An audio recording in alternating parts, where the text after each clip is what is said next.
Listen, if you're going to give me the if you're going to give me the platform to communicate, use it. I'm going to use it.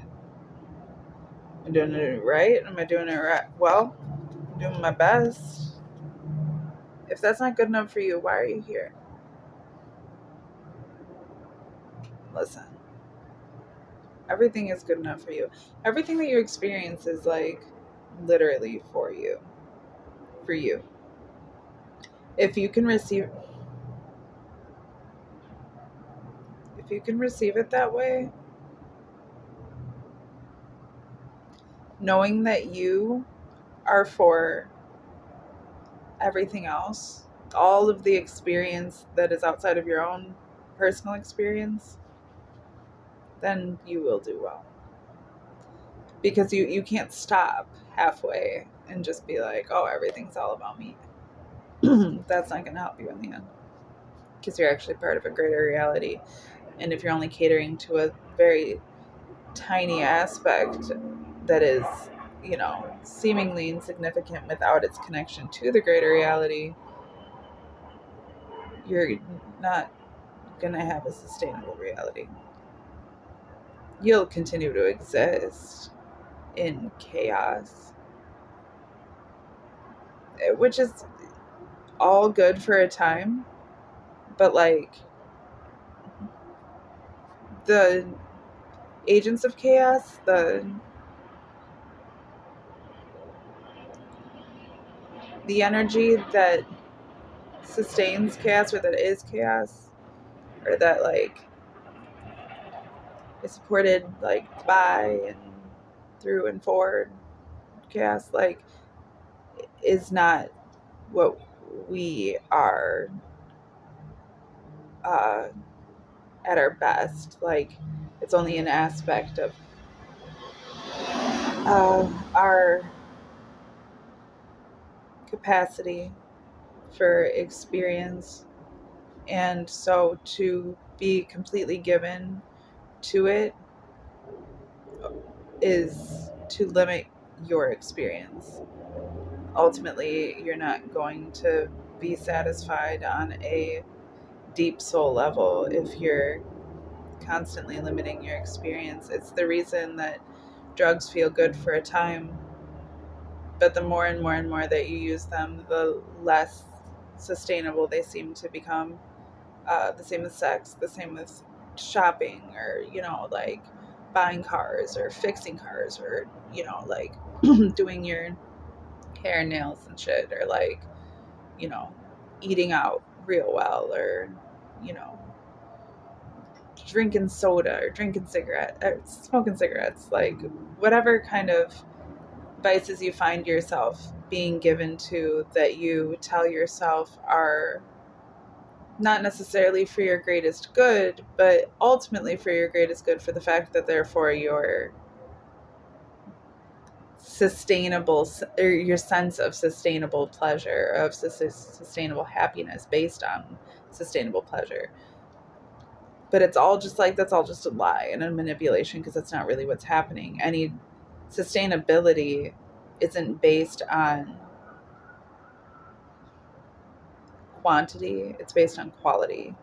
Like it you can do something every single day forever and suppose it to be sustainable, but ultimately what sustainability is in its highest form is for something to have the capacity to be able to sustain itself through and to and even outside of itself. Like to, all you have to do is press the button, but then everything else takes care of itself from that point forward. That's something innate in nature. It's something, at least for as far as we can measure, is innate in nature. Um, Although I do think that the reason that so much of our science currently is so still like misleading is because we are constantly measuring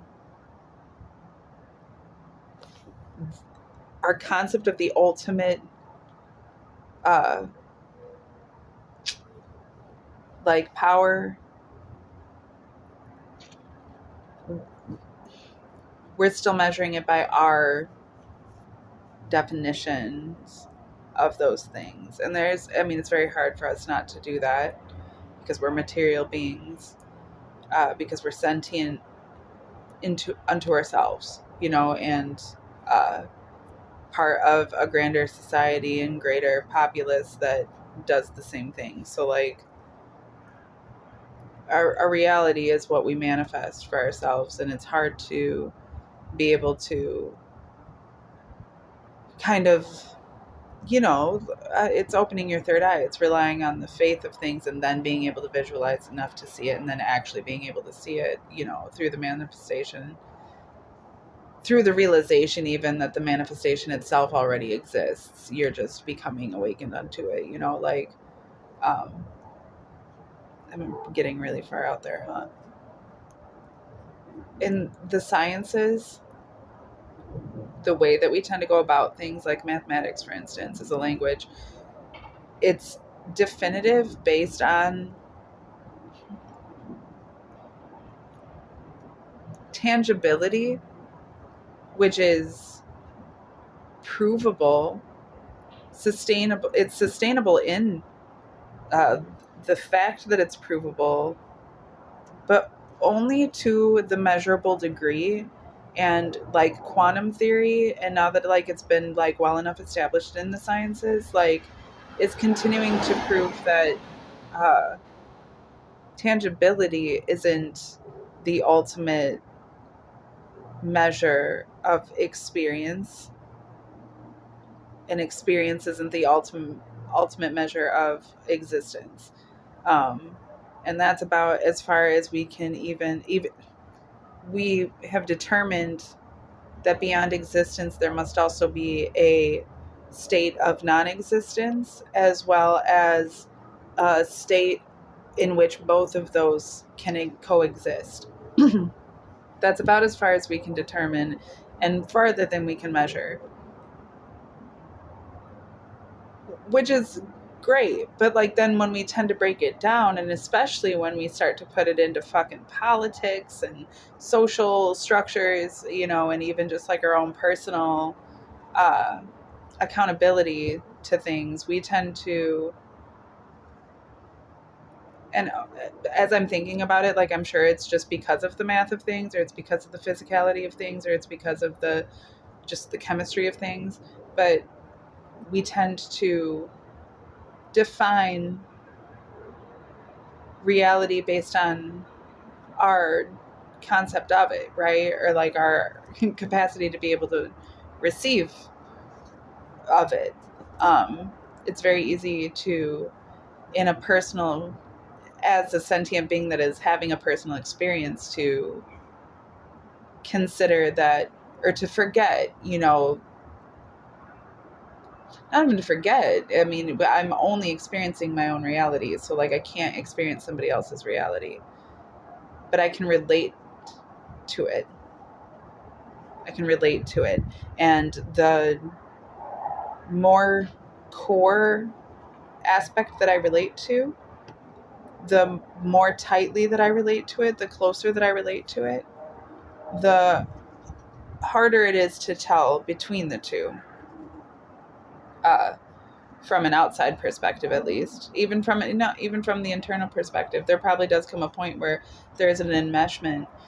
There will always be, if not just in concept alone, the idea of separation, the idea of division in different forms, even in one singular thing, for the fact that there is, we live in a space of living space. So there is always an opportunity for some type of expansion, right? And that like doesn't really work well on paper when it comes to mathematics, especially. That's why I struggle with mathematics, because they're so hard. They're so,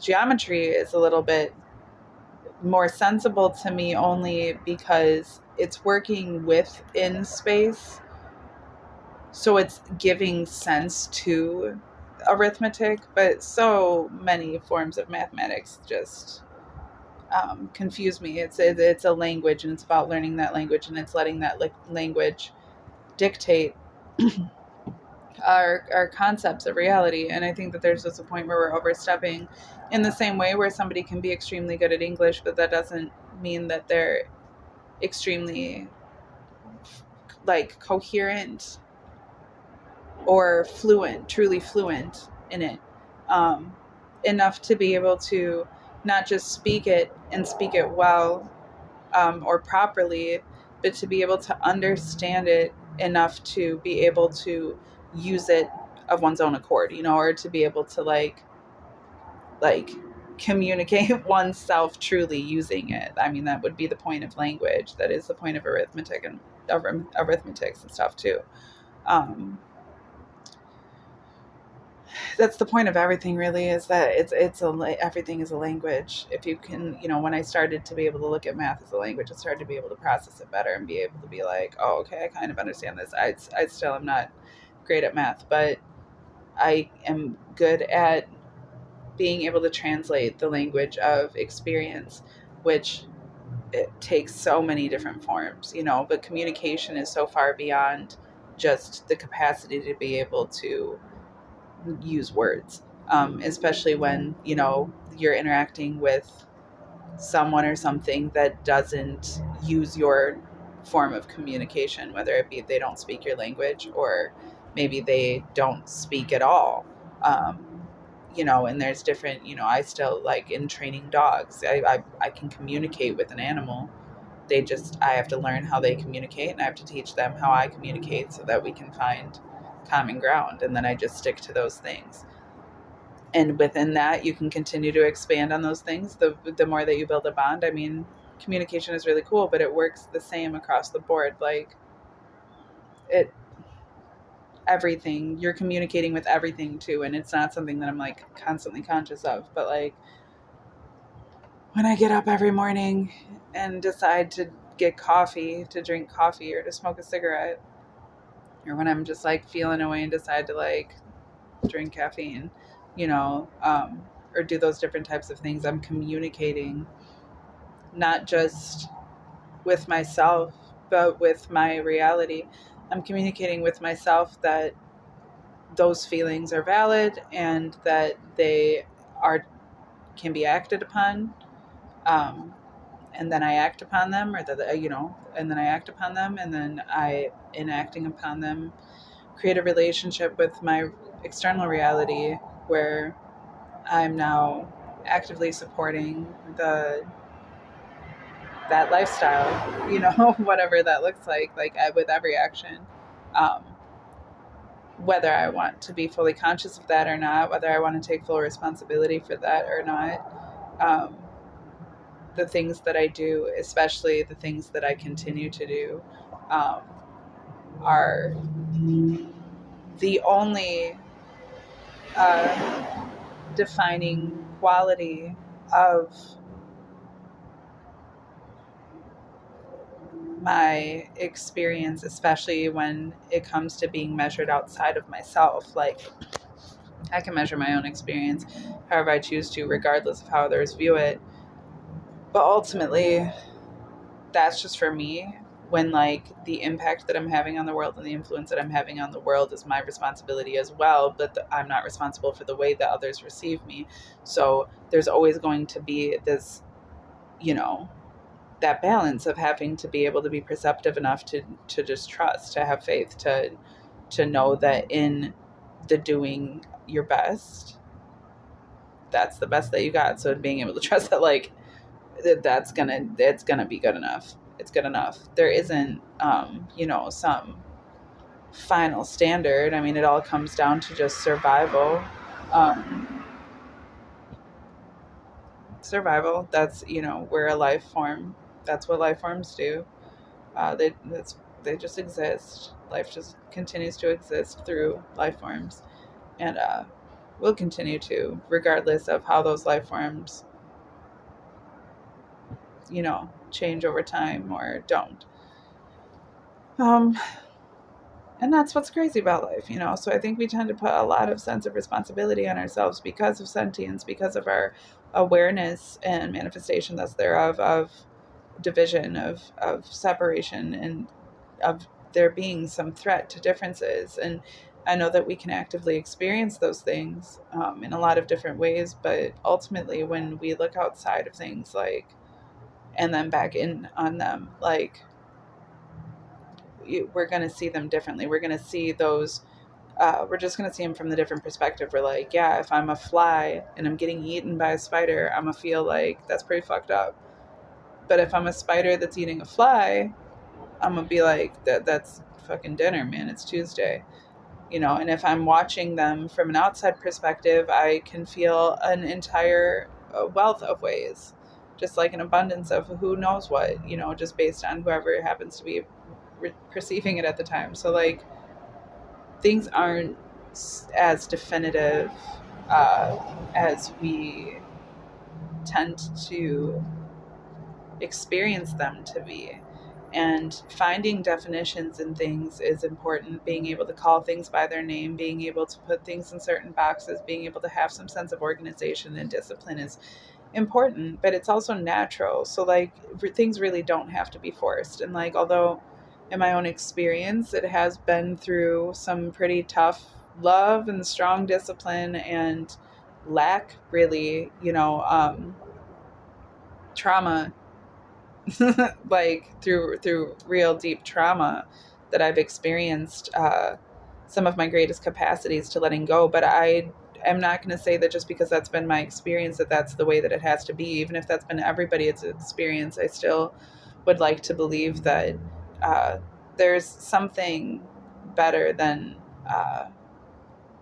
having to destruct in order to create. I mean, or maybe just a more seamless way to go about it. Like, maybe not the trauma. I mean, okay, so this is getting into the, I don't know if you saw that little video clip that I made, but this is getting into the X-Men series theory, where essentially, you know, it is trauma that triggers our capacity for super greatness. But um, like in Deadpool, Ajax, you know, has, it's like a super villain, but he's like created this system of enacting specific traumas in order to trigger specific powers in people. And um, okay, so I'm not like trying to promote villainy, but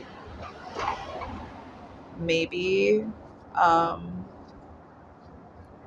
so maybe that same sort of concept, but like without kidnapping people.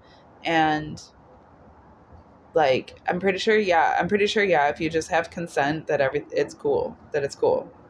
As long as it's adults and it's consensual. Now, I get, now we're going to get into all the fucking bullshit of, you know, youth and adrenochrome and how children have, you know, greater capacities for uh, supernatural psychological power and, you know, tapping into those things. But I think that once we create and like see, actually can see for ourselves a sustainable social system of triggering those things in ourselves in a safe and humane and sustainable way, uh, then we can start to pull from that the core uh, like disciplines, and then we can apply those into our family structures and our relationships, you know, dynamics. And then the following generations can actually experience the power